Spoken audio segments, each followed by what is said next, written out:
here's what I know. Someone's going to have to start to fight for Nebraska. All right, so I'm here to fight for Nebraska. And finally, the team grows up. It's what people always ask me about year 3. Finally, the team grows up, and they're like, well, I got to go make the play. It's time to join the Husker Huddle with Nick Handley and Grant Hansen.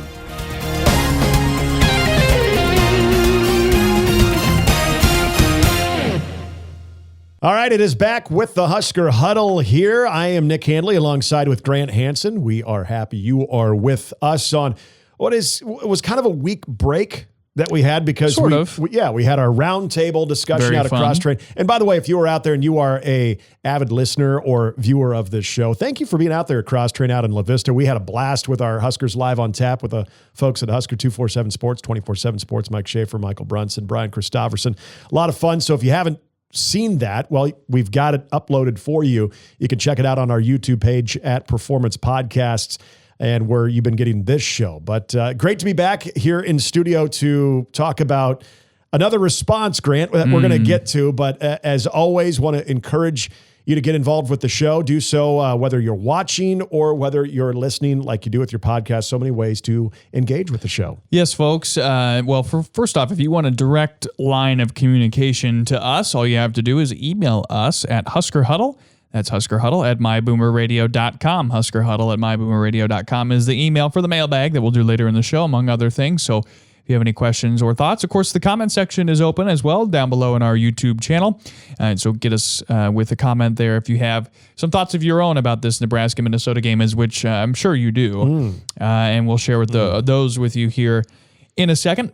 And then additionally, find us on Spotify and Apple. Give us a review there. That helps the show out. If you can give us a 5-star review, that would be even better. And is there anything else I'm leaving off the laundry list? No, you've nailed it. And what we're going to be talking today on the show, obviously, it is a response because of what was just a disaster in Minneapolis. That's, I think, putting it best right now. And we're not going to sugarcoat what we saw. The key thing is response. So we will talk to Sam McKewon of the Omaha World-Herald, get his thoughts on what he saw in Minneapolis. He was there, and what he's taken from an interesting week of not only sound clips, press conferences for Matt Rule on Monday, but also assistant coaches and players on Tuesday. We're going to play that for you here in just a moment in our Prime Cuts, which is coming up here shortly. And then we're also going to have Grant's one-on-one with cornerback Andrew Marshall. We'll have our mailbag questions as well. So that's what we have for you here on the Husker Huddle episode number 12. And before we get to Prime Cuts, it's an interesting week, Grant. It's been an interesting week. We were out in Lincoln on Tuesday to not only hear the coordinators, but also the players, but also just do our best of taking in what type of vibe we could with the players coming in and out of the Hawks Championship Center, and just overall how important this week is, having Northwestern coming home and knowing that I don't even think it's the bowl eligibility factor. There's just a lot of different things. No, I don't think bowl eligibility is front of mind right now. But if you lose this game, it suddenly does become front of mind going into November. And this is the easiest of the games that Nebraska has remaining. And you think back to that Minnesota game, that for the first time this year represented a very clear and evident step backwards. And so what's important here again, and we'll hear it from Dana Holgerson, and I think this is the comment of the week, right? This is, in my mind, the comment and the theme of the week among a ton of very, very intriguing and not always positive comments from the podium. But the comment of the week to me is bad games happen in college football. What matters is how you respond. Yeah. And that, I think, determines whether this success, I mean, I hate to put everything on one game, but Nebraska's success and failure this season, a lot of it rides on this game against Northwestern on Saturday. And if you look back at the beginning of the year, go back to August, go back to July, and you look at this Nebraska schedule as it lays out, and I think you probably look at that Northwestern game as the third least interesting game on this schedule, like after Akron and Houston Christian, and certainly the least intriguing conference game. And all of a sudden, this week, this Saturday, might be the most intriguing and anticipated game of the football season. And that's why we love the sport. Yep. But there's a lot to digest here, and I'm excited to get to do it with our prime cuts. Yep. Here are Omaha Steaks Prime Cuts brought to you by Omaha Steaks. They are your go-to for game day, from sizzling steaks to all of your tailgate favorites. They've got you covered. Omaha Steaks, proud partner of Nebraska Athletics. Here are this week's Omaha Steaks Prime Cuts. It was 7-6 at halftime, and everyone's walking in the locker room disappointed. I'm so tired of that. It's like stop, just the entitlement of that. It just drives me nuts. Like every team is going to be ready to play us. You know, like they were chanting overrated at the end of the game. Why? Because you've earned yourself into being 5-1 and being in the top 25. They wanted to play you. So like, I'm just tired of that entitlement of like, oh, this will be easy. Oh, this will be easy. Oh, these guys don't. You know, who are we? You know what I'm saying? We're just so we're way better when we're like chip on our shoulder, gritty, tough. So you know. So I don't want to make it sound like I'm not blaming. I don't want to come in here and blame people. I want my team to know that like we all have to be better this week. It wasn't nearly good enough. I think it might go back to the analogy of, you know, you get in a fight and you get punched in the face and you realize like, I just didn't fight back. I didn't punch back like I normally would in real life. So I think what has to happen is you've got to realize that play's over with, and you got to move on and respond with aggressive mentality, not with a sheepish mentality. And you know, we talk about it all the time. Sometimes, you know, you're not a sheep, but you have sheep moments. And I think it's just it's a matter of understanding that if bad shit happens to you, then you just, you know, that's over with, and you got to move on. You know, for us, the game happened Friday. We had Saturday all day to sit on it, and Sunday we came in and really told every truth possible. And then now it's on to the next, not the last game of the season, but it's about fixing it. And you know, I know those guys in that locker room will get it done. Was there a players only kind of truth telling session, or was it everybody? There was coaches and all, but we did have a players only, so that was good. We always say we don't want that to happen, but it was necessary, so we got it done. Well, we need to go in every week like ready for a fight, and I think that's what he was talking about. Like we were going in, maybe wanting to put on a show, rather be ready for a 60-minute fight. And you know, once you start winning and you come back in the fourth quarter, have great drives, and you're feeling good, and then you kind of lose sight of like what you're built on and like everything we've worked for, like who we are. And it sucks that we had to have a loss to have motivation to get back to that, but I mean that's what it took. So this week we're getting back to who we are. It's college football, man, and you know, people have games like this. It's how you respond, you know, and so I think our team's going to be pretty motivated to go out there and play. Our Prime Cuts brought to you by Omaha Steaks every week. Omaha Steaks is your go-to for game day, from sizzling steaks to all of your tailgate favorites. They've got you covered. Omaha Steaks, proud partner of Nebraska Athletics. I think it's a perfect place to jump off here from that last Jump clip. off what? How far are we falling? Are we there yet? But from what Dana Holgerson said, and you mentioned this before we went to those Prime Cuts, it's that response. And this year more than any two, because he talked about, you know, you look around college football. I mean, it's happening every week. Just when you think someone's going to zig, they zag. Well, yeah, just when you think somebody's good, they're bad, and vice versa. I mean, UCLA is a great example of that. It has never been, I think, in a long time, it's been that I can think of that it's been this hard to figure anybody out and know for sure. Yeah, if we look in the micro of just the Big Ten, Penn State has gone the other way. Penn State had a chance to atone for a bad stretch and having your coach fired on top of it. They had that game against Iowa, and they blew that too. They blew and that. as we think about this too, which Iowa's fascinating because they have not beaten I believe a Power 5 team with a conference win. Yeah, at this point in the year, which is crazy to think wild. Penn State does not have a conference win, but that's where they are. But it's also important to remember as we drift into the latter half of this season is that Nebraska isn't exempt from that rule either.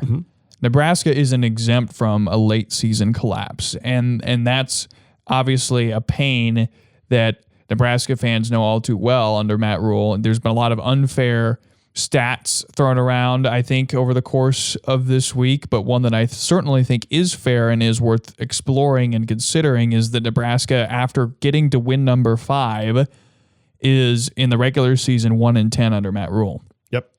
We saw it happen last year when they were 5-1. Yep, and you get to what 5-3? Was it 5-3 year one? They got to 5-3, and then obviously things descended into madness in November, and so it'll be this game is so important on so many levels for Nebraska really to prove to itself and define the story of this month.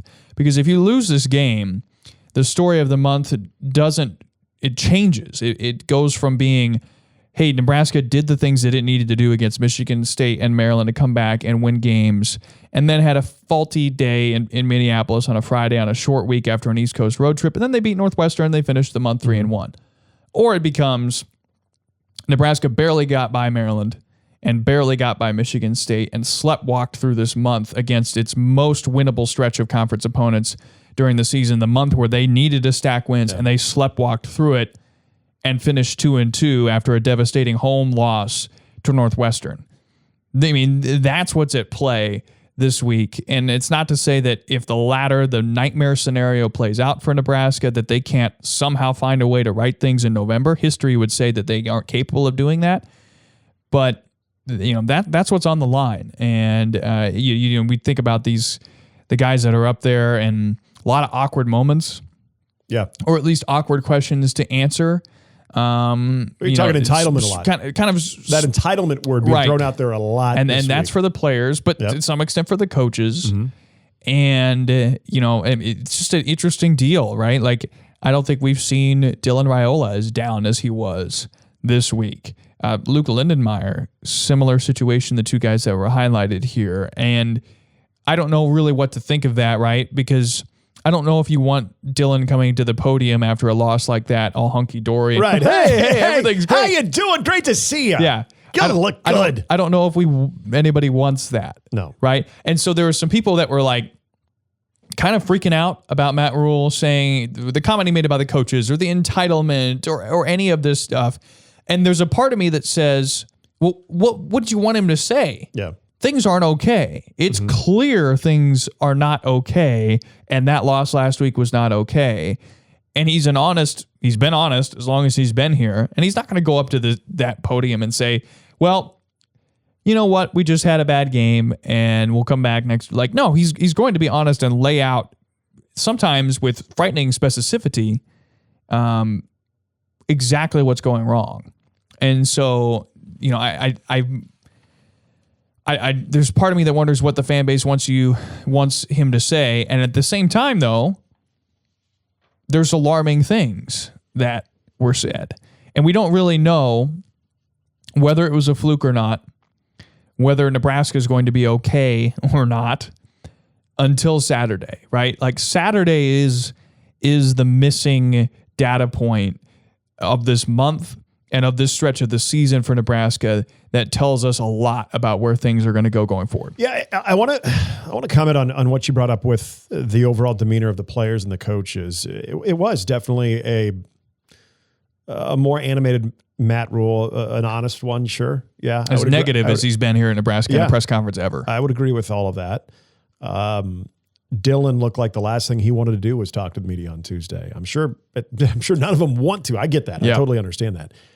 If they're pissed off, that's fine with me. As long as it is purposely pissed off. Like, there's a purpose behind it. It's not just I feel bad for myself and I got to do this. Is it that's the hard thing to know right now. We don't know. Is it anger, and is it like, oh, we have to be better than this, and we will, and I'm going to take it out on Northwestern on Saturday, or being pissed off with a purpose? Is it I'm feeling sorry for myself? Right. And that we don't know. It's over. And I look back at just college football in that last clip from Dana Holgerson. He's right. You mentioned Nebraska is not exempt from that. And that's kind of the most disappointing thing about this entire thing of this last week is I don't even care about the ranking that when you're in a position and you are 5-1, you get the ranking, whether you're on the outside trying to knock on the door to get into the top 25 or not.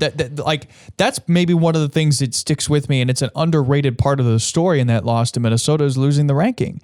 And what's the point of what you're doing at this point? Like, what you have to do now is what's acceptable. I would have said that last year. I would have agreed with you last year. But at this point, you're not shooting for a bowl game anymore to break that streak. Like, what's acceptable is you need to be a ranked team by the time the year's done. Sure, yeah, and I'm not even that's not even part of what I'm getting at. It's more of whether you're ranked or not. The Minnesota that to me, the fact that okay, now they're out of the top 25, to me is not the most disappointing part of it. To me is if you lose to Minnesota, okay, that wouldn't have been as shocking because a lot of people still had Nebraska losing this game. It's how they lost that game. It's 4 quarters of inept football. It's brutal offense. It's hearing Matt Rule talk about how down this team was at halftime because they thought they were going to walk right in and bring that number 25 ranking with them and just coast right through. So that's where I don't think all of a sudden we're looking at this team as a bunch of prima donnas or there's this collective entitlement. But I think to his point, that was something this coaching staff, or at least Matt Rule, because he did mention, the coaching staff said, why do you keep crowning Minnesota, to use his words. And it sounded like the assistant coaches didn't really, what they were watching on film, didn't understand why Matt Rule was talking about this Minnesota team in such high regard. And it was a lesson learned for people who haven't been part of this game, coaches who haven't been a part of this game, or better yet, in this conference, that it was a very valuable lesson that regardless of your ranking or your record, or if you're flying high coming into a game, you can't put it in Cadillac Cruise and just think that we're Nebraska because what he said, and you heard it during that soundbite, who are we? He's right. You've spent what in the last 2 years, a total of 3 weeks in the top 25. Who are you? And you've lost every game afterwards. Exactly. Right. So that to me is the most disappointing part about this. And I think it does bring up that whole, how do you respond to this? But also, by responding hopefully in a favorable way this Saturday, can you then handle success? Because that's the other thing this program has not been able to do for a very long time, is handle success, whether it's a ranking or a small winning streak, and people start talking about you. I always talk about how I don't think Vegas necessarily trusts Nebraska. Once the fans start trusting you, thinking that this is going to be different, all of a sudden, just like I said, once you think they're about to zig, then they zag, and then you can't trust them anymore. And speaking of Vegas, I mean, like there have been some stats, like I mentioned earlier, that have been brought up this week that are unfair. Like I know somebody brought up, well, Nebraska hasn't covered against a Power 4 opponent all year. Like, that's not on Nebraska. Like, there are certain things that you can point on to this team stats-wise that are very, very alarming, like leading the nation in sacks allowed, right? That's a huge deal. But, like, something like that is stupid because it's an arbitrary line set by people in Vegas or Nebraska fans as they continue to put money on Nebraska to win a certain game. They're favored by 7 here against Northwestern. That's on you. Spoiler alert. Neither of us think they're covering that, and so win games, but be able to show, winning, right? Yeah, show that improvement, but show that consistency. That once you've maintained that floor, and you're like, okay, this is as bad as it's going to get. We're at the very least a 7-win team. Right. Then be able to handle that success to where you can then start creeping towards that ceiling. You need to put the ideas of the last 5 weeks of the season that you've kind of established over the course of the last 2 years. You need to put that out of the fan base's mind this week. Like, you need to make the fan base comfortable in November. And it hasn't been for a very, very long time. We're talking about like other hurdles that Nebraska needs to clear. I want to use an analogy here, another way to put it, to describe how I think about this game on Saturday, because we only have a couple of minutes left here until we get to Sam. But Jeff Jamrog, who's the head coach at Midland, was talking about this with his team. He said, when you look at a team and you look at a cup of coffee or a cup of tea, and you spill a cup of coffee or a cup of tea, what comes out?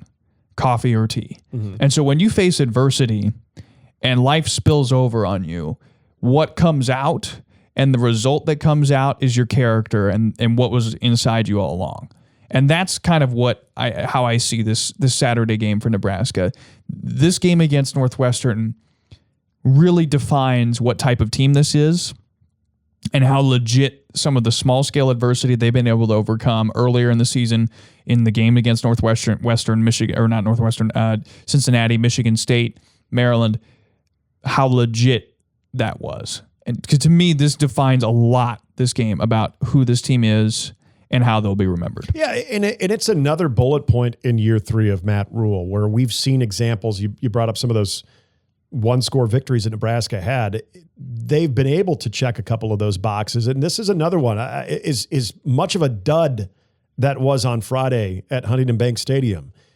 If you can respond in kind and, again, try to prove that that's a one-off, where this is going to sound so cliche and Captain Obvious here, but this is all about Nebraska. And this is no disrespect to Northwestern, because they are a very typical Northwestern team that there's nothing about them that just overwhelms you, but they will wait for you to make mistakes. And if you do, they'll pounce on it. That's how they've gotten to this 5-2 record. It's this is a very Northwestern, very Fitz Northwestern type of team. But this is all about Nebraska, because they're supposed to be a better team. And if you truly are pissed off with a purpose, that will show. If you're feeling sorry for yourself still, that will show too. And that would be the most disappointing thing to see on Saturday. Your eyes are going to tell you if this team and program is different in year 3 or not. If you find out on Saturday this team is mentally weak.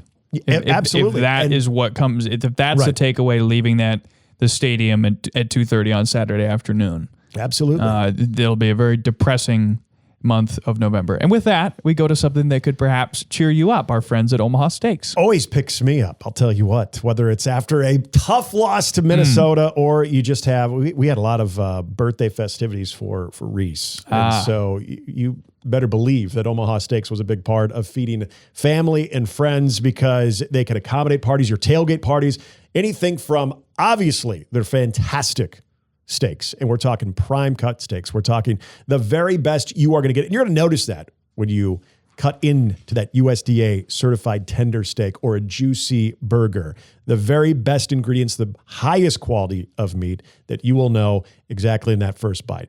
But everything, again, tailgate parties, birthday parties, getting ready for the holidays as well. These are fantastic gift ideas. You know, everyone does the company polos and stuff like that. If you're trying to take care of your employees for upcoming holiday get-togethers, Omaha Steaks is a perfect way to do that, because I guarantee you they offer so many things that everyone in your family, company, or beyond is going to love. Folks, get in on the action right now at the Omaha Steaks website, omahasteaks.com. They keep it pretty simple there for you. It is the annual sale taking place right now, 50% off site-wide. And then for an extra $35 off, use the promo code HUDDLE. That's HUDDLE, promo code HUDDLE for $35 off at checkout. Terms apply, and you can see the site for details. Well, as we've been talking a lot about, going back to our prime cuts, that word entitlement, a lot of different takeaways from Friday's game as Nebraska loses in a sort of inexplicable fashion to Minnesota. And we're happy to be joined by our next guest of the Omaha World-Herald, Sam McKewon, who has covered this program, who has seen a lot of the ups and downs of this program too, and does fantastic work at the Omaha World-Herald. Sam, I want to get right to it, because you've covered many Monday press conferences after a tough loss and in some cases inexplicable losses. There was an interesting tone, and then I think that was followed up on Tuesday between the assistant coaches or coordinators and players. What did you take away from, first, what you heard from Matt Rule on Monday and the response that you heard from the coordinators and players on Tuesday? Matt Rule said something on Monday that I actually have never heard out of a Husker football coach, and that is, I couldn't convince the coaches that this was going to be a tough game, or I couldn't convince the coaching staff.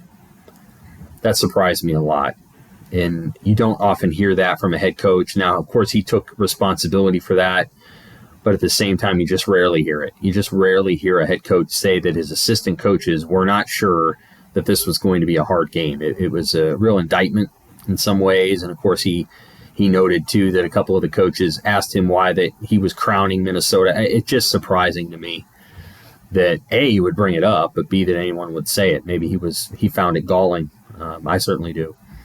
And that was a striking moment. Feels like there was just a whole program-wide approach to that game that just wasn't on point and wasn't dialed in. Obviously, there was a lot of other stuff going on last week with the Penn State news and the rumors and all that, but I don't know how much that affected their preparation. Seems pretty clear to me, though, that Nebraska football just did not bring its A game or even its C+ game to Minneapolis, and it showed. They were unfocused and not dialed in on offense, and then defensively, I actually think they played pretty well at times, especially early in that game. But once they gave up the one big play, it felt like there was a letdown on that side of the ball too. Sam, at this point, if everything goes to plan, Dylan Raiola's career at Nebraska is half over. Do you think Nebraska has done a good enough job stewarding his talent when it comes to developing him and putting pieces around him to set him up for success? I think that's a reasonable question, and I understand what you're saying there. It's a good way to put it, stewardship. I don't know if it was perfect in year one, candidly. I think that Rule wanted to try to get Dana Holgorsen actually kind of right out of the jump after he'd been let go at Houston. I just don't think Holgorsen was ready for that. And so they ran it back with Satterfield, and that's water under the bridge. There's nothing they can do about that anymore. I think in year two, there's been a lot of good things that have happened. I think Dana has helped Dylan Raiola get better in some areas. Obviously, the sacks are considerable, and they're not all on Holgorsen, and they're not necessarily all on the offensive line. I think Raiola needs to take some responsibility, and has taken some responsibility for some of those sacks.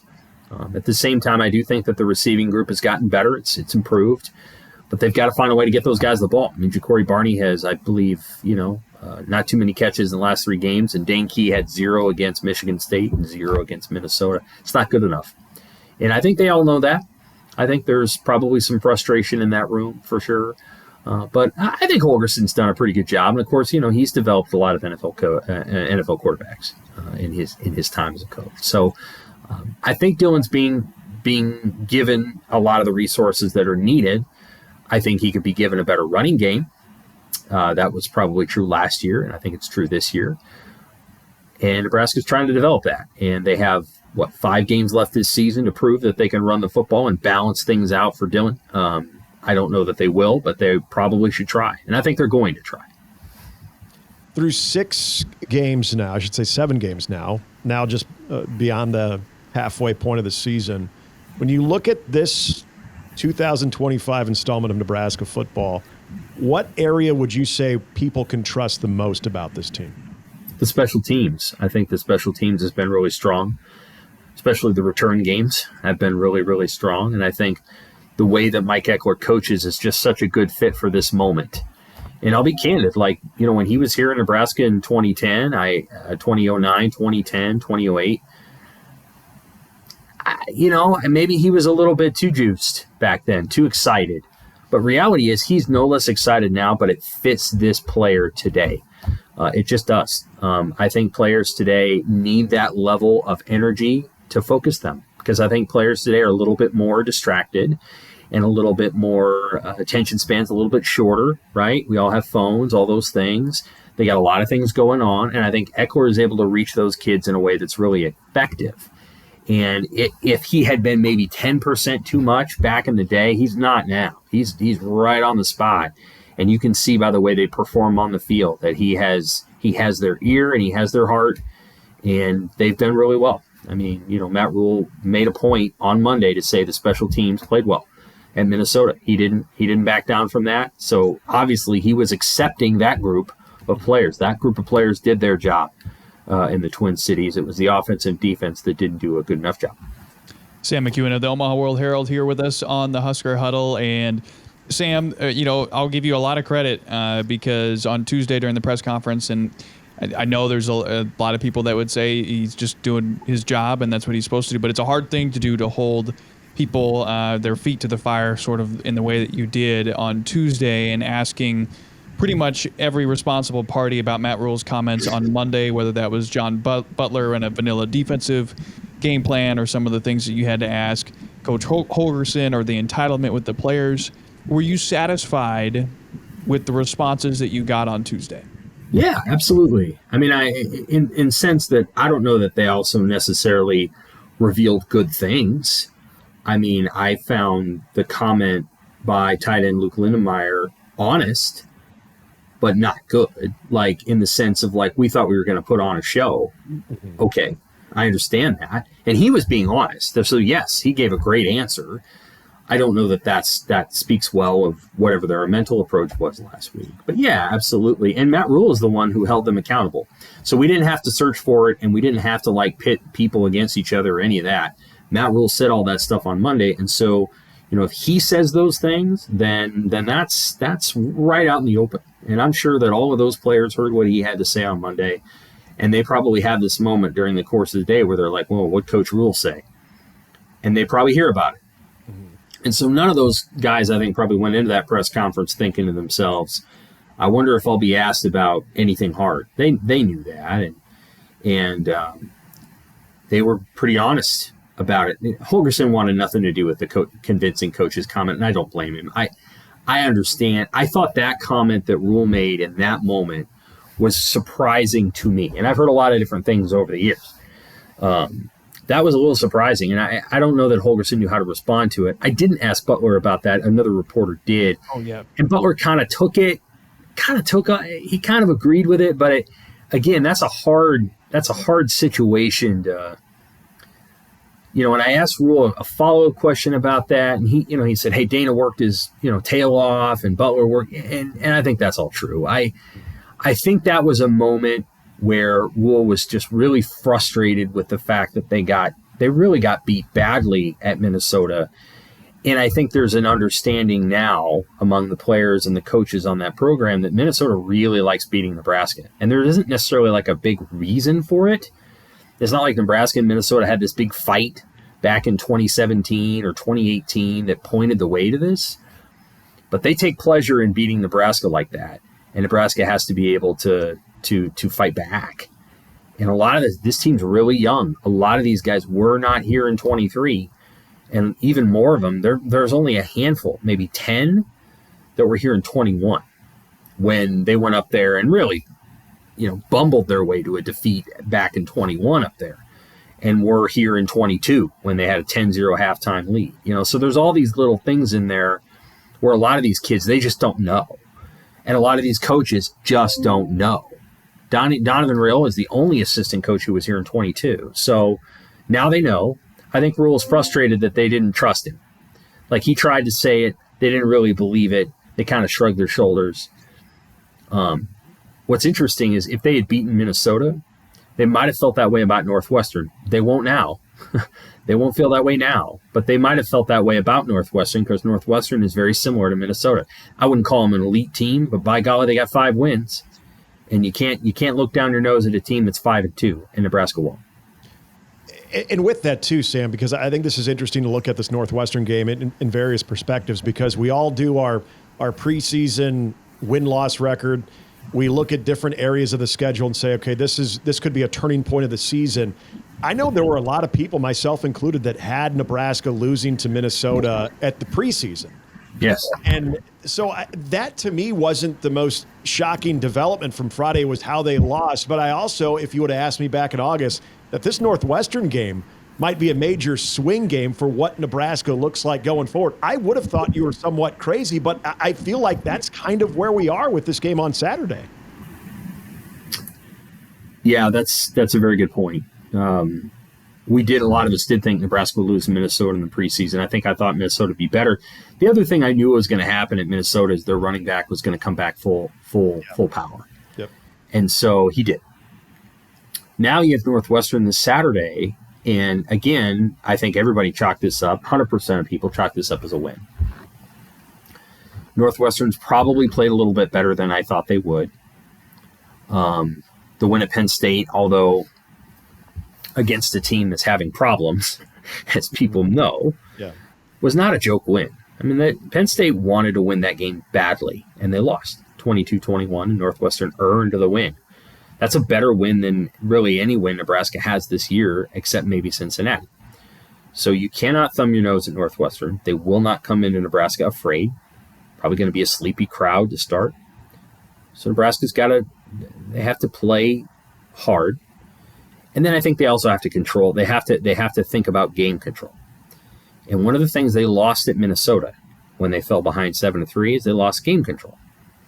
And one of the things that I'm sure Rule was mad about related to the vanilla defense that John Butler was running is you noticed that after that long run, Nebraska didn't really give up a big play again. Not a really big play, but it was kind of 1,000 paper cuts, right?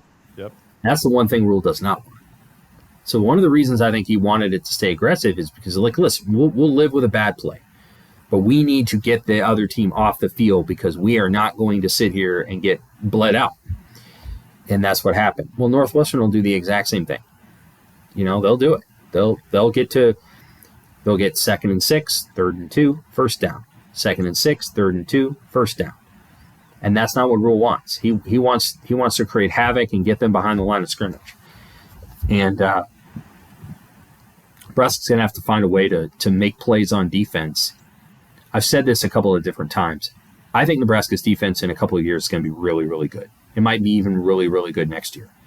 It's pretty good this year, given the fact that they're young. They're young.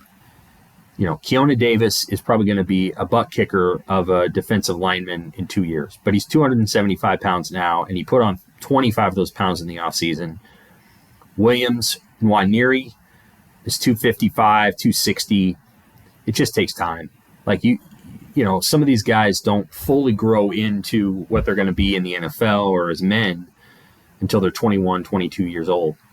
This will be a really good defense in a couple of years, but this is the cost of playing young guys and developing them. So they've got to find a way to make plays behind the line of scrimmage, and it's not going to be easy because their defensive line is not Ohio State.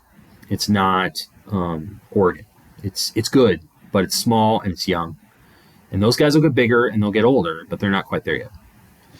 Sam, lastly here, as Nebraska approaches this game on Saturday, in the last month and a half or month and a week or so of the regular season, what can you do to lessen or lower the pressure on Dylan when it comes to sacks?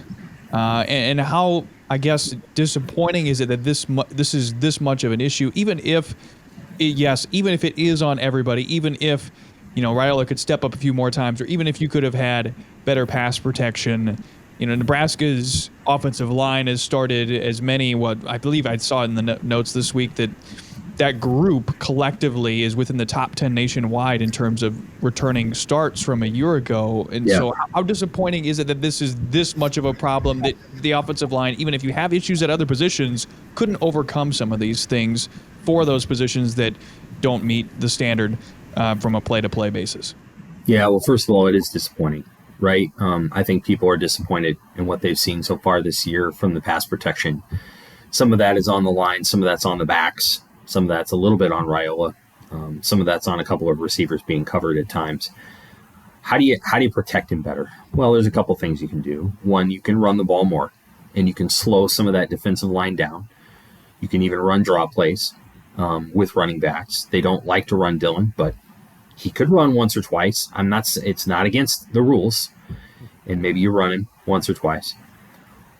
One, you simplify the protection scheme, and you get to the point where you're not having backs have to circle back or any of the things that you would have to do. That's pretty rudimentary, of course.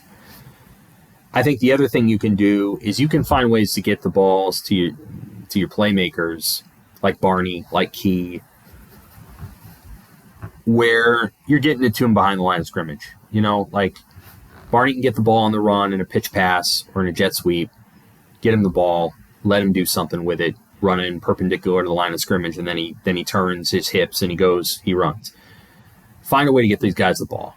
Like, however you got to do it. Like, if that means you run a quick smoke screen, then you do that. Like, if that means you hand the ball off to him, or you get under center and you bring him around in orbit motion and you toss the ball to him on orbit motion, and you haven't shown that all year, do that.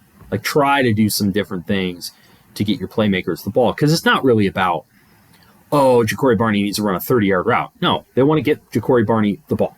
And 6 times, Holgen said, I think it was 6 times on Friday, he was the primary read, and I think he caught 1 pass for 1 yard.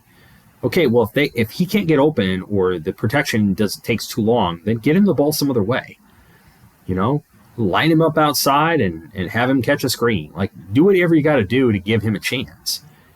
And that may be what they have to do. Now, it's a little bit more modest approach, and you're not necessarily hitting the 50 yards behind the defense, but there you go. Like, that's just what they can do and where they're at. And so I think that's probably what you got to do. And We'll see what they do against Northwestern.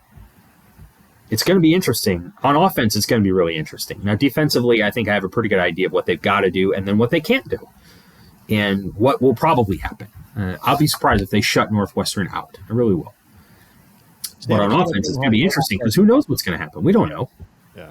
I mean, this is kind of a punchback game too, right? I mean, I know the response has been talked about, and we always say this is about how you respond, but also more about what's on your sideline. No disrespect to Northwestern. They have Nebraska's attention. They should, but this is all about Nebraska, right? Well, on defense, it is, yeah. On offense, it's still about execution. So, yeah, it's about Nebraska, but it's not just about want to. Like, there's stuff going on with Nebraska's offense where it's like, it isn't just about want to, but, hey, do you know what you're supposed to do here? Like, yeah. Are you communicating in a way where everybody hears what you're supposed to be doing? Like, did you miss a sign because you weren't, like, it's not so much about, like, grit on offense. It's about executing what you're supposed to be doing. And then as it relates to, like, assignment football. And then with Dylan, you know, like, if the check down's there, throw the check down. Just throw it. Like, don't worry about pushing the ball downfield. Even if it's 3rd and 7. You never know. You throw it out there, maybe Emmett Johnson makes somebody miss, all of a sudden you got things going again. So he's got to figure out ways to get the ball out of his hand.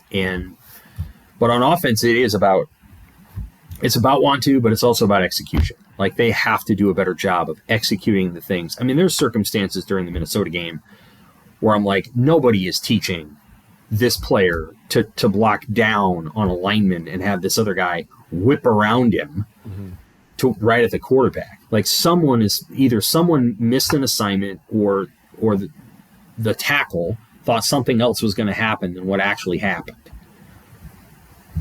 And they gotta clean that stuff up. Like, you just can't have free runners at Dylan. And that happened way too much in that game.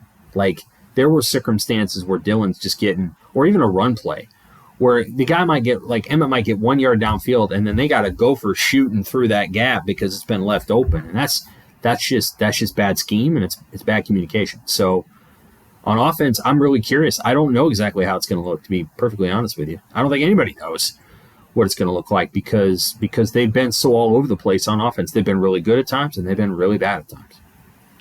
We shall see. Sam, always appreciate when we can spend time with you, talk some football. One of the very best to do so, and one of the very best to cover Husker football for as long as you have to. Thank you so much for joining us. Of course. Awesome stuff as always from Sam McKewon. Really appreciate him joining the show. Before we get to our mailbag, I want to make sure that if you are game day ready, that means not only are you ready to see Nebraska win, but you have the right beverage in hand, whether it's at tailgate parties or it's at the stadium at Memorial Stadium this weekend. If you don't have a Cornhusker Crusher from Crosstrain, the official craft beer of the Huskers, what are you doing? I tell you what, I was not a Crosstrain disciple before this fall, and I was unfamiliar with the legendary craft beer that is created by this amazing brewery and those amazing people. But I tell you what, Cornhusker Crusher, fantastic. Yes. Fantastic beer, but that's not all they do. And you know them for the fairy nectar, and there's a lot more. The funky nectar, too, which they might still have on tap if you go to the tap room. You know, the Crosstrain is like an onion. They're just layers. There's layers. Yeah. Just compare Crosstrain. Shout out Shrek. Yeah, very good. Just incredible stuff. And there's 2 locations in Omaha, soon to be a 3rd. Yeah. Just fantastic people. They're well worth your time, not only because of the beer being good, but the people are worth it too. So. Yes, they are. And great place to watch the games if you're not going out to Memorial Stadium or if they're on the road. They will accommodate you. They've got, they can accommodate parties as well at Crosstrain, especially in the production facility in the tap room in La Vista. But also make sure that you stop in and you see our guys, especially Doug and Jeff, but also Bobby and Scott. Fantastic crew. Tina, they're awesome. So thanks for having us out last week to Huskers Live on Tap. We're going to be doing one in December, so make sure that you're keeping your eyes and ears open for our next one of those in December. Hey, mailbag time, huh? Mailbag time, and of course we've got some PB from the O. He's got 2 questions today. First question, 131st in sacks allowed this season. Everyone knew the O-line was a weak link this year. How much of it is to blame on the play calling and how much of it is to blame on the players, Raiola trying to extend plays, etc. This is an interesting question. Sam one. kind of tacked on that at the end of his interview. For me to put this in a more eloquent way than I did before with that question, it's simply this. You would think Nebraska's offensive line is experienced enough to overcome some of these issues from other parts of the field, right? And help reduce some of these sacks to the point where you're not dead last in Division I. Now, I would push back on Raiola extending plays. I don't know if it's so much Raiola extending plays as we talked about this off the air, but there are times where his pocket presence is just not good. Yeah, the feel for the pocket overall. And not to throw climbing when you end up climbing into traffic. Not to pull Giants football into this too much as a Giants fan, but if you go back and you watch that Jackson Dart Giants game in Denver against a very, very good defense, you can see that he has a really, really good sense for the pocket and how to extend plays. That 4th and 18 in particular on that last drive that they had, that was the go-ahead drive that they proceeded to just absolutely blow the game again afterwards. Anyway, but you can see on that 4th and 18, the way he extends and steps up and avoids the rush in the pocket, and that's really, like, you can see guys who have the sense for that. I just don't get the feel, and I'm sure it can change, but certainly Friday night, Dylan did not have the sense for that. Certainly other points during the year, he's not had the sense for that. And I think there's a point to be made about play calling too. You can do that, and that can go a long way towards just stuff that get the ball out quicker. What PB from the O said about the O-line being a weak link, and I think there were a lot of people going into the season that it was I'll believe it when I see it. I'm one of those who thought the offensive line actually had an opportunity to be one of the strengths of this Nebraska football team based on the investment that they made with some experienced bodies, mainly a Rocco Spindler and even a very talented, although younger player in Elijah Pritchett, on top of the experienced Justin Evans. I think has been a rock at center. And I even liked what Henry Letufsky had to bring, but also getting a healthy Teddy Prohaska and even Turner Corcoran's experience as rotational pieces of that. I felt like that could be a strength. And so I'm very disappointed in what I've seen because it hasn't consistently come together the way I thought it would. His second question, Nebraska 6-2 all-time against Northwestern at home. What's it going to take for the Huskers to get out of the middle of the Big Ten and have a convincing win? You know what? I don't want to get – this is almost asking about our predictions, almost to the point where we're spoiling that.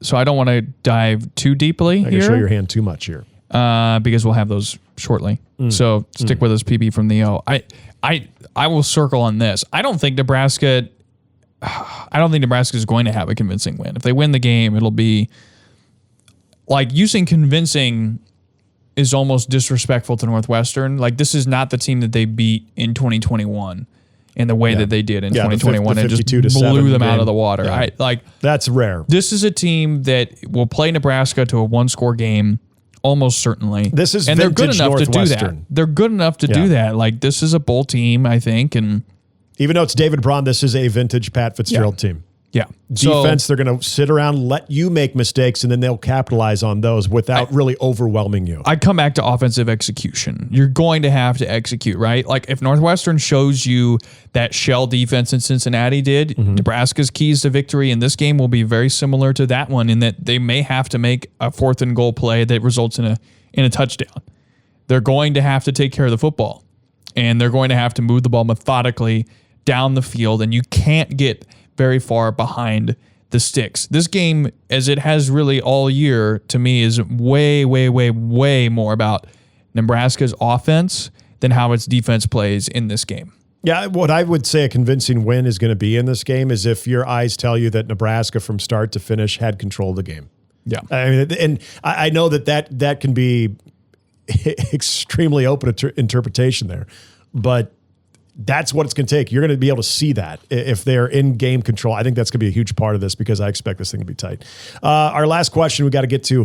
This is from Kyron. He says, in your guys' opinion, how much of last week was being unprepared for the game because of outside distractions, Penn State, and Emmett Johnson's history with Minnesota, and how much of it was Minnesota being the better team? Look, I'll say this.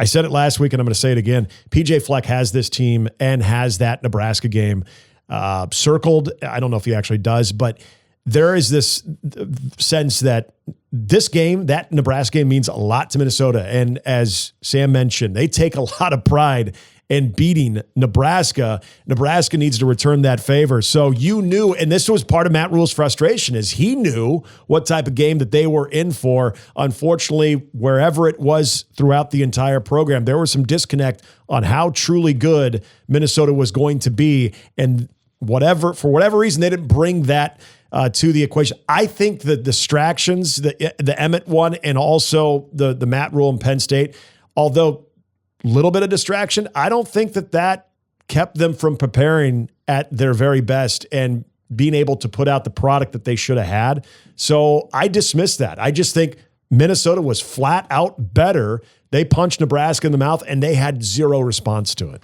I agree wholeheartedly with that. And to me, it's a situation in which I don't think we can ever really know how meaningful and impactful the outside things were, but it's become beyond evident this week between the entitlement comments and all the other things that have bubbled to the surface through the honesty of this coaching staff and these players throughout the past week. Again, like Sam said, right? Like, honesty, yes, appreciate that, but what's been revealed is not exactly something that makes you sleep better at night if you're a Nebraska fan. But what's been revealed through that stuff is Nebraska had issues that were going on that were much more significant than either of those two outside narratives. Yeah, that's and so the question is, can you put those things away going forward, right? So it's all about the response. We will have our predictions in just a moment, but Grant had a chance to catch up with cornerback Andrew Marshall with a one-on-one conversation, exclusive one-on-one conversation here on the Husker Huddle. Here is Andrew Marshall and Grant. Alrighty, folks, it's time for Huskers All Access, brought to you by Access Bank, here for a reason. My name's Grant Hansen, here with Nebraska corner Andrew Marshall. And okay, Andrew, walk me through what this week has been like in the wake of that Minnesota loss. What was your biggest takeaway on an individual level for what you can take forward throughout the rest of the season from that game? Physicality, that's the biggest thing, just coming up. And, the biggest thing for us was stopping the run. So for me, just coming in, just playing more fast, reacting, to the throw or the run, and getting there and, just causing havoc for me, basically. It's been a couple of weeks since we've talked to you, and you've made quite a few plays in that time, including some pretty big open field tackles against Michigan State. What's it been like for you playing at Memorial Stadium with the support of Husker Nation and getting to experience that, not just out in the wild around Lincoln, but actually in a football game and in an actual that type of environment? It's been a great experience, just top down, really. From the point of just coming into starting from the walk, and then coming in and through warm-ups and throughout the game, like it's rocking, it's loud, and it's helping us really in a big way. It allows us, draw the team off sides, and it affects them, as much as it affects us. So it's been great playing and having the fans cheer us on. When you look at Northwestern and their offense on film, how are they similar to Minnesota, and how maybe are they different? They're similar in how they want to run the ball. They want to establish the run, which is something that's going to be a point of focus for us. And then they want to take shots every now and then, which is also similar to Maryland. So or Minnesota, which is a big emphasis for us this week. So really just sticking to our process and making sure that we emphasize the little things that we got to focus on in order to get the job. What's the opportunity on Saturday that's in front of you and the rest of this Nebraska defense? I don't want to put the word redemption in your mouth if that's not the word you want to use, but what can you guys prove on Saturday? Just if we stick to the process, like it'll lead to positive things. It'll just how we establish throughout practice and how we just leading up our preparation. If we stick to our process, then they can't beat it. We can't. We'll be good. We'll be good. If we That'll do. Process, we'll be good. So I want to go outside the football field for a bit, Andrew. When you're home and you have that little bit of downtime that you have during the football season, how do you spend it?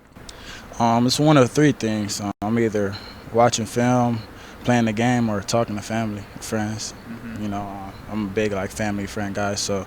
that's the big thing for me. You know, just make sure I talk to my family back home when I'm playing the game. What do you like to talk about? I mean, just daily life stuff, or what's your go-to? Yeah, daily life stuff with my family. You know, checking in with my mom and pops, you know, grandparents, just overall, you know, extended family. Just seeing how their daily lives is going, my little sis.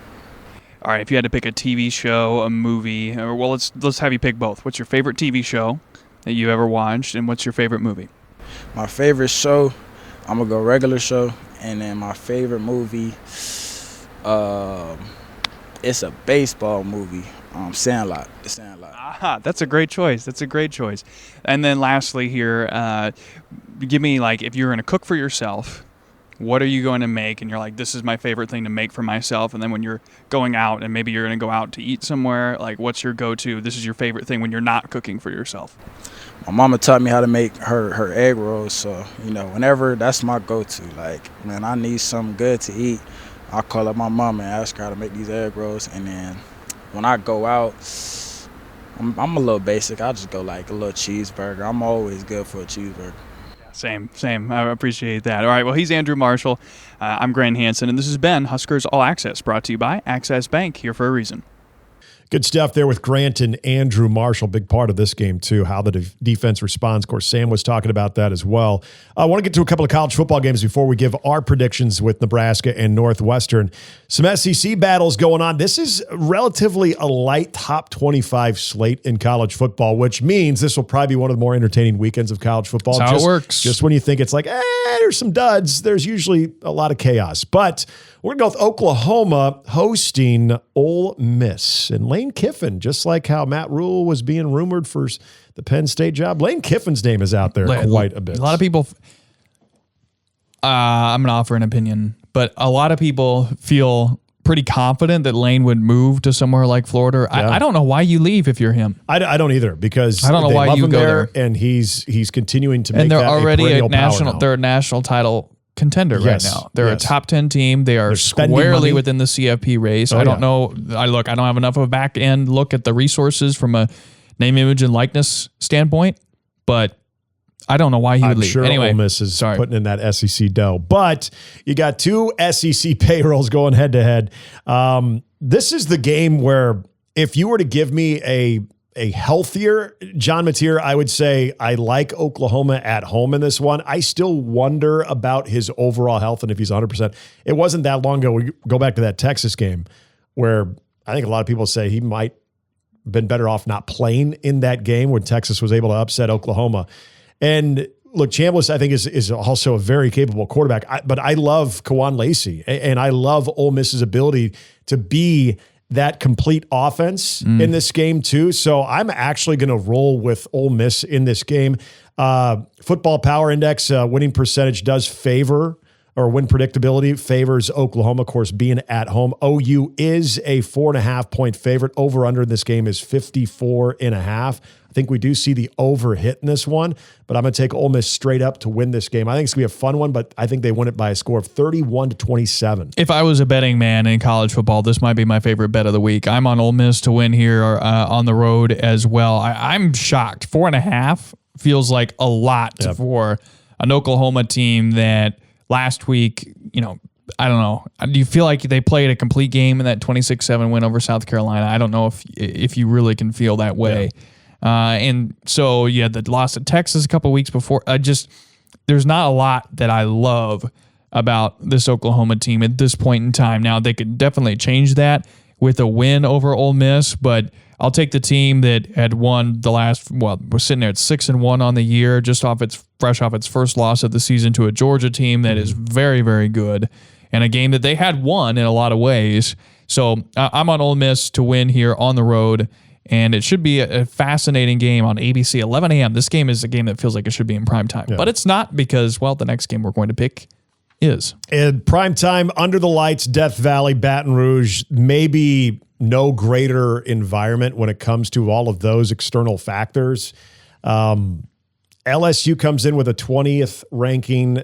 Texas A&M has, in my opinion, has slid under the radar, just continues to find ways to win. Now they're 7-0, the number 3 slid all the way up there. But I feel like we have not had a lot of conversations about Texas A&M and their legitimacy right now. And I think there are still people who feel like this LSU team could beat, I don't even say it would be an upset, because anytime you are hosting and you're still considered a top 25 team like LSU they're relatively untested. Yes, they are. That's the biggest thing. This is a huge test, because I think on paper A&M is a better team, but I think when you go into, there are very few venues in college football, especially that night environment, that I think favor the home team as great as they do for LSU and in Death Valley there at Tiger Stadium. So having said all that, I still think Texas A&M gets it done, though. I think Texas A&M, by the way, the number 48.5 is the over-under for this one. A&M is a slight 2.5-point favorite. That's where it opened. That's where it has stayed up until when you're watching this or listening to this on a Thursday. Might move a little bit closer to game time and kickoff Saturday night, but it's been holding steady at 2.5 in favor of the road team, Texas A&M. I think they get it done, though. I think it's going to be another wild one. I don't believe in LSU. I think I believe in Texas A&M. I don't think LSU is that legitimate college football playoff contender that people were trying to crown them as before we went into the season. So give me A&M winning this one 28-24. You know, I'm with you here on this one. Texas A&M should get the win on the road. And while Texas A&M, other than that win over Notre Dame, is relatively untested on the season, they just picked up that 45-42 win over Arkansas last week. Look, that game wasn't necessarily the most inspiring. If you're looking for a reason to doubt Texas A&M at number 3, that could be something that you could point to for a team that's undefeated on the season. The thing is, LSU is probably even less tested, or in this case, perhaps they've passed fewer tests than Texas A&M has. It's sitting at 5-2. The best win on the year is over a Clemson team that, look, not clearly a top 10 team, and it's completely collapsed. And as soon as that happened for Clemson, the view I had of LSU diminished extremely quickly. And I would argue that LSU should not be a top 25 team after that loss to Vandy last week. This is how the SEC cooks the rankings and cooks the ranked wins, is stuff like this, where Texas A&M will get a ranked win out of this LSU team on the road that LSU's not a top 25 team. So I got Texas A&M winning. Reed is fantastic at quarterback. Marcel Reed, 1,700 passing yards, 15 touchdowns, 4 picks. He's been really good, and I like Texas A&M to win this one. I'm sure it'll be competitive, but I don't see LSU coming out on top. Nebraska Northwestern, it's an 11 a.m. kickoff from Memorial Stadium. Both teams coming in at 5-2. And didn't think I'd be saying this. I don't like using the must-wins or anything, but knowing that this, much like I thought last Friday, was a sort of a swing game for what Nebraska's ceiling and what that 2025 season could ultimately look like. If Nebraska is to be different in 2025, if Nebraska is to be the team that everyone hoped to see in year 3 under Matt Rule, they will have responded, message received, entitlement, all the buzzwords and all of the daubers being down this week. As I said earlier in the podcast, being pissed off with a purpose, that will show from quarter number 1. The question is, will it? Well, what about this Northwestern team? It's a team we both have been saying pretty much throughout the entire podcast. This is a vintage, old school, feel like Pat Fitzgerald might still be on the sideline with this one. David Braun, also a defensive-minded guy, and he's been a good coach. I mean, remember the circumstances that he came in as the head coach after Fitzgerald was fired, and the guy, I think, has overachieved. This is a team, they're not going to be flashy. You're not going to see this incredible quarterback play like back in the day of Kane Coulter. Yes, there's a name for you right there. But also, you know, they've had some great running backs. Now, they have a two-headed monster in how they will run the football, but the guy that you're going to have to know more than anything is Griffin Wild, and he's kind of their all-purpose. They used to have that super back that would line up as a tight end, would line up as a wide receiver. They've used different guys like that. Remember Austin Carr from back in the day? They'd find ways to get him the football. They will do the same thing with Griffin Wild. But again, this matchup from a personnel standpoint is nothing you're thinking, oh my gosh, there is a big-time mismatch that Northwestern could exploit for Nebraska. This is all about Nebraska, how they respond, in my opinion. Offensive line, how Rocco Spindler handles that injury. I think also when you look at the element of the running game and how Dana Holgorsen wants to continue to keep Emmett Johnson involved in this game to where he can be a major factor. You brought up what we anticipate to see Northwestern defensively in that shell coverage, very similar to Cincinnati. So this is going to demand not only protection, but Dylan to be extremely accurate in the short passing game. There's a lot of these different things that need to happen. The question is, will they happen? I think this is going to be a white knuckle game. I truly do. I hope Nebraska is able to get out to that early lead. And if they have to hold on for dear life, so be it. Find a way to get to 6-2. But I think if this team is different, and I still feel this team culture-wise, overall personnel, and just from the coaching staff, and guys like John Butler and Dana Holgorsen will have collectively as a team learned from what happened against Minnesota, that this team will find a way to win. And I think they do exactly that. I think this is going to be a low-scoring affair. I think it's going to be uncomfortable, but I think Nebraska will win this one. And I say holding on to win this game 24-21. Yeah, so I have a similar feel for this one. The question is, can Nebraska make enough plays on offense to win this game? I think with the if Nebraska gets pieced on the defensive side of the ball and they give up 27 points, 30 points, I would be very, very surprised, just because of sort of the limitations that I feel that this Northwestern Preston Stone is, offense again, has. Yeah, not the It's quarterback. good enough to get the job done. It's good enough to beat Nebraska, but only if Nebraska's offense fails to produce. And if you look back to that Minnesota game last week, you can win a game when you give up 24 points on defense. And some of it's set up by short fields and some other stuff, right? You can't really win that many games when you score 6 points. And so that's where all of this game rests with the offense, in my mind, more so than Nebraska's defense. I think the Huskers will struggle. I think there'll be times that Northwestern will make things uncomfortable for everybody involved. But at this point, I still have to make the gut check call that Nebraska will make enough plays to win this game. There's a lot of really intriguing pieces on this defense. Robert Fitzgerald leads the team in tackles. He's got 60 on the season. And then, of course, sack-wise, 3 of them for Antosaka. And then Aiden Hubbard has 2.5. Michael Kilbane has 2.5. So they've got a couple of guys that can cause some trouble on the edges. This is where we learned what Nebraska's learned. Mm-hmm. This is what we know what's inside of this team this year. Is there some piss and vinegar and some heart inside this team? Is there a bounce back inside this team? Is there some mental strength inside this team? Or are we going to find out that they're not ready yet? They remain not ready. And the mental side of things weighs heavier for me in this game than the physical. Can you execute? Can you keep yourself in it if you're down 10-7 at halftime? And those sorts of things. I think Nebraska is able to do it this week.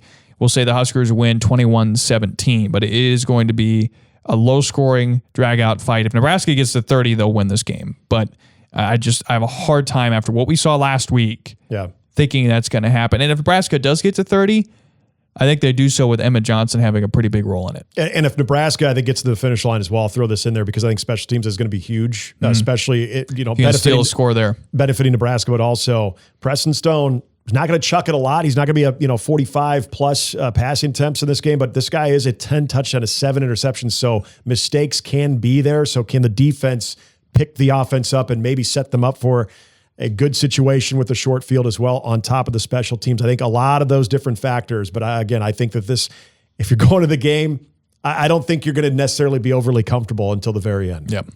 All right, that's going to do it for us here on Husker Huddle. We really appreciate you listening, watching on YouTube. Don't forget to check us out wherever you get your podcast, especially on Spotify and on Apple, but also on our Performance Podcast YouTube channel. Subscribe, like, 5 stars. We always appreciate that too, right? No doubt. Do that. And then, of course, also on Sunday, we will have full reaction of this on Boomer Radio, on our entire Boomer Radio network. Husker Hindsight coming your way at 11 a.m. We're hoping we'll be discussing Nebraska being 6-2 and being bowl eligible, but we'll wait and see. So, I don't know. My confidence level is...